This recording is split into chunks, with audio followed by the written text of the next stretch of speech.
Hello প্রিয় নোয়াখালীবাসী, আসসালামু আলাইকুম। তো যাচ্ছি মাইতি শহর, আমাদের পান কেন্দ্র। আসলে হঠাৎ করেই সন্ধ্যার সময় বাইরে এসি মাইতি শহর দিয়ে।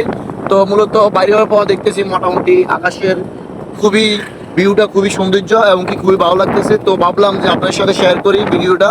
হ্যাঁ, তো ভিডিওটা দেখতে কেরকম অবশ্যই অবশ্যই আপনারা সবাই কমেন্ট করে জানাবেন, আর ভালো লাগলে অবশ্যই অবশ্যই শেয়ার করে দিবেন। তো দেখেন, আমার থেকে খুবই খুবই ভালো লাগতেছে রাস্তার ভিডিওটা এবং কি মেঘলা আকাশ। আর আসলে মূলত এই যে আমাদের মাইদিশহ যাওয়ার পথে যে রাস্তাটি আছে ইসলামগঞ্জ রোড, আপনার বরাবর বড় মসজিদ থেকে একদম নোয়াট পর্যন্ত, আসলে মূলত এই রাস্তার সাথে আপনার সোলানিতে ফন্ডোয়ানি আসলে এই রাস্তার সাইডে খাল পড়ছে। মূলত এই খালের উপর যে দোকানগুলো উঠেছে, এই দোকানগুলো সম্পূর্ণ আপনার ভাঙা হয়েছে এমনকি ভাঙতেছে। কারণ পানি এখন আমাদের এই সাইডে অনেক বৃষ্টি বাদল দেখা দিচ্ছে এবং কি বিভিন্নভাবে আপনার পানির যে রাস্তাটা বন্ধ হয়ে গেছে, তার কারণে যে দোকানগুলো ওগুলো ভাঙতেছে।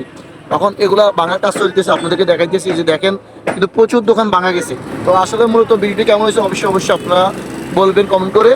আর আসলে জলবায়ু যে এগুলা আসলে প্রতিটা মানুষের উচিত যে খাল বিলের উপরে আসলে ঘরদুয়ার না উঠানো এবং কি কোনো জায়গা মিলে কোনো কাঁচা না ফেলানো। কারণ যদি খাল বিল বদ্ধ হয়ে যায় তাহলে আমাদের যারা বসবাস করি, আপনার এই বসত বাড়ি আছে, বর্ষাকালে সম্ভাবনা বেশি বাড়িঘরগুলো ডুবে যাওয়ার।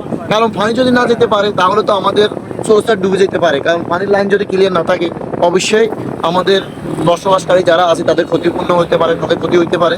আর আমরা বেশিরভাগ আসলে পানির রাস্তাটা ক্লিয়ার করতে হবে। আর আমি দেখতেছি ইদারিং অনেক মানুষ আপনার কালভার্টের মুখে, পোলের মুখে অনেক নতুন নতুন বাড়ি নির্মাণ করেছে। আসলে এটা উচিত না ভাই। যারা যারা কালভার্টের পাশে বাড়ি নির্মাণ করছেন অবশ্যই দয়া করে এই কালভার্টটা সম্পূর্ণ খোসা করে দিবেন। আর বৃষ্টি চলে আসছে, বৃষ্টি ভালো হলে অবশ্যই শেয়ার করে দিবেন। আল্লাহ হাফেজ।